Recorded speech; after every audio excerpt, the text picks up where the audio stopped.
500 times you watched that video. Yes. And you're gonna review it. Oui, oui. As they say in Europe. Hi everyone, it's Kale Chuchesta here with a special report on the new Nicki Minaj song Ekin Nakanda. This song video is full of butts. If you look at the video real close, there's butts here, here, here, here, and over here. Down there in the description box, we will put time sections where you can see the butts. I noticed there's fruit. There's fruit at several different locations in the video, which I think is symbolic for good health. Also, I found this many Lumpinati triangles when looking at this part of the video. What would we do without you? I don't know. What would you do without me? I don't know. I do something. Something? There you go. Hi everyone, Shots the Knee Fired Tano here, the internet's busiest music nerd. And it's time for a review of the new Watsky record, All You Can Do. Watsky is a rapper, a songwriter, a poet, a harmonica player. He's been pretty active in slam poetry since the mid-2000s, but in the late 2000s is when he started releasing music with some mixtapes, with his commercial debut. Later on, he would go on to produce viral video sensations such as Watsky Raps Fast, a video where he shows how much technical skill he has when it comes to rapping. So much so that this video caught on for him like wildfire. And even though Watsky may be really technically proficient and have an incredibly fast flow, his lighthearted humor in his rhymes and his boyish charm kind of make him hip-hop's answer to Michael Cera. This is pretty much my first Watsky review. However, this is not my first run-in with his music. I am fairly familiar with his style, and I'm fairly familiar with what aspects of it don't really appeal to me that much. I tend to think a lot of the humor that turns up in his rhymes runs a little cheap. His serious moments feel a little melodramatic, and when he does entertain or explore some interesting ideas or concepts in his songs, it seems like he kind of tailors them for an audience of people who need things sugar-coated or oversimplified or given the most radio-friendly instrumental backdrop as possible. To me, Watsky's music, even though there is a really strong sense of technical proficiency to it, is more likely to turn the heads of top 40 radio listeners than it is true hip-hop fanatics. I don't really think Watsky's music is for the heads. And that's fine. It's not necessarily a bad thing. I'm just letting you know what you may be getting into with this record. However, me, I don't really care for this album. And it's not because Watsky is a hateable person or that there's a terrible personality running throughout this record or that this album is just despicable. Watsky definitely means well. From the very start of this record, there is a strong sensation of cuteness. Even though Watsky may be telling an expletive-filled story about trying to join the 27 Club, Amy Winehouse in the afterlife saying, "Who the fuck invited him?" To quote Watsky himself, there's something about this story, and a lot of the other stories on this record too, that are very Mickey Mouse. And this is a character trait he knowingly embraces and that he understands he has, and I think he uses it to the best of his abilities most of the time, knowing full well there are going to be some people out there that are not turned on by that, and I just think I'm on that side of the fence here. Like on the song Stand for Something, where we're getting hip-hop on the verses, but on the chorus, it's like we're switching genres into this liquor-soaked Americana that is just so stereotypical and cliche that every time I hear it, I just go blah. There's the song Right Now, which I feel like I'm just totally not into because of its beat, which feels like a very muddy, kind of low-budget take on a top 40 rap instrumental. Kind of like something Ryan Lewis would produce, but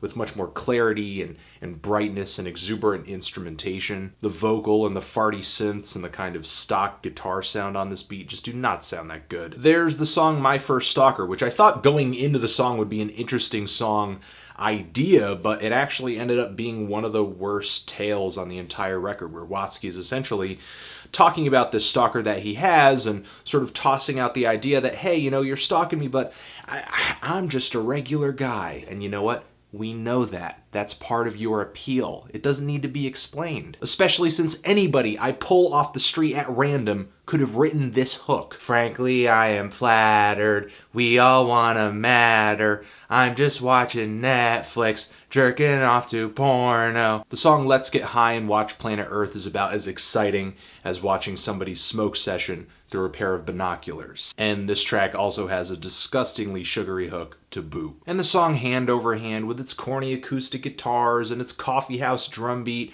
I am not wearing a scarf, I am not about to order a latte, I cannot listen to this instrumental. Not only that, but this song merely sounds like another artist's song that Watsky is just featured on. And I wouldn't listen to this track if it had no rap verses, and Watsky doesn't exactly sweeten the pie. And those are essentially the lows of the album, which are low. But there are some bright spots as well. At times, Watsky may be overly sentimental, and he may rock a sort of obnoxious inflection. It's kind of like this monotone gear he kicks his voice into when he's rapping fast. This is my rapping fast voice. But he is also passionate and seems to be really laying his ideas authentically out there onto these beats. What happens on this record does gel with me sometimes. The song All You Can Do is definitely cute and sets the tone of this record, and I do respect the flow. The song Whoa Whoa Whoa, though I don't love it, it is a kind of likable single.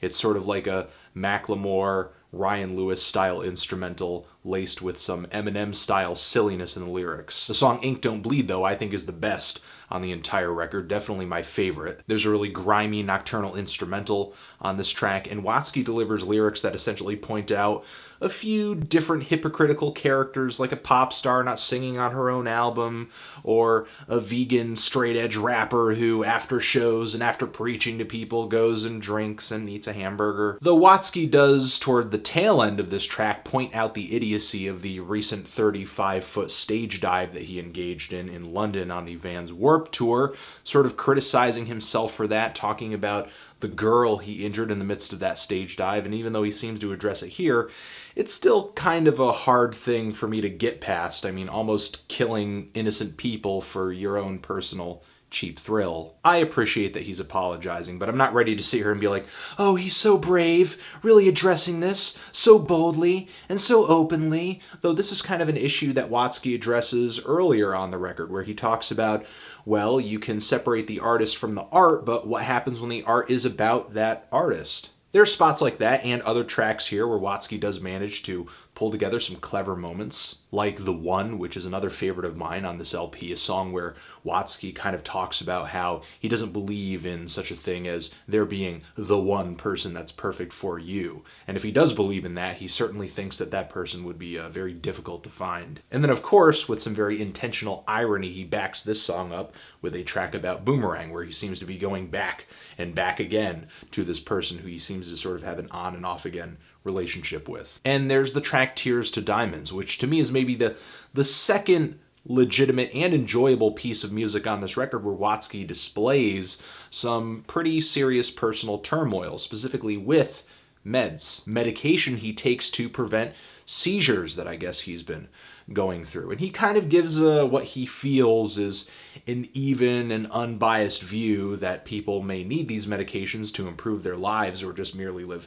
normal lives, but there, at the end of the day, are people who are profiting off of the suffering of these individuals who have to take these medications to survive. The song Grass is Greener is kind of like an acoustic ballad that Watsky is heard singing throughout, very quietly and very boyishly, but it does have a nice, weird kind of indie folk tone to it that I think is really nice. And there's also the track Sarajevo, which is about a couple who died during the Bosnian Civil War, who were essentially torn apart by the war and came from different racial and religious backgrounds. And even though Watsky doesn't really have any kind of, from what I understand, familial or personal ties to the death of this couple, I think it's really admirable what he did with this song. These days there aren't a lot of artists, whether it be in rock music or in hip-hop music, who are storytelling in this way, telling a story, giving a vivid rendition of a tale that they don't have any personal connection to. They just feel it's a story that needs to be told. It's a story they feel particularly really passionate about. And then there's the closing track on this LP, the longest track on the record.